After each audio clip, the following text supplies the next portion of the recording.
ఇది గోవా కాదు, ఇది విశాఖ కాదు, ఇది మన చీరాల.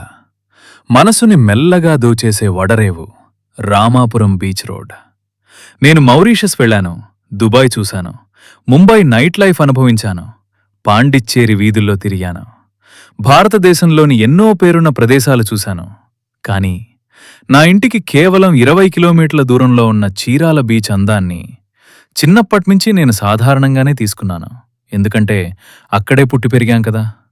మన దగ్గర ఉన్న అందం విలువ బయటివాళ్లు చూసినంతగా మనకు కనిపించదు.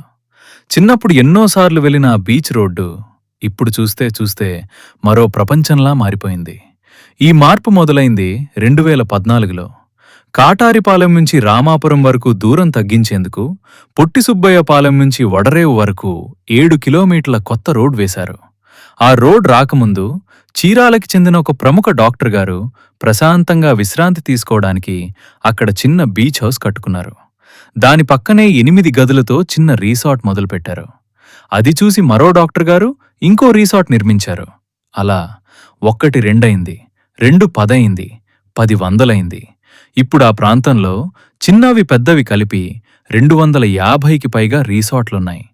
ఒకప్పుడు ఎకరం 40 లక్షలు మాత్రమే పలికిన భూమి ఈరోజు 15 కోట్ల వరకు చేరింది. కేవలం కొన్ని సంవత్సరాల్లో ఈ ప్రాంతం ఎంత వేగంగా ఎదిగిందో అర్థమవుతుందా? ఇటీవలే పారామోటరింగ్, జెట్స్కీ, బగ్గీ రైడ్స్ వంటి వాటర్ స్పోర్ట్స్ కూడా మొదలయ్యాయి. బాపట్ల సూర్యలంక నుంచి చిన్న గంజాం వరకు కొత్త బీచ్ రోడ్ ప్రతిపాదన కూడా వినిపిస్తోంది. కానీ ఇంకా చాలా చేయాల్సిందే. ఒక మంచి టూరిజం బోర్డు ఏర్పాటు చేసి బీచ్ రోడ్ విస్తరించి కొన్ని సిఆర్జెడ్ నిబంధనల్లో సడలింపులిస్తే ఈ చీరాల తీరం రేపు విదేశీయులు సెలవులు గడపటానికి వచ్చే అంతర్జాతీయ హాలిడే డెస్టినేషన్ అవుతుంది. ఎందుకంటే ఇక్కడ సముద్రం మాత్రమే కాదున్నది, ప్రశాంతత ఉంది, స్వేచ్ఛ ఉంది, మనసును మళ్లీ చిన్నపిల్లాడిలా మార్చే ఓ అనుభూతి ఉంది.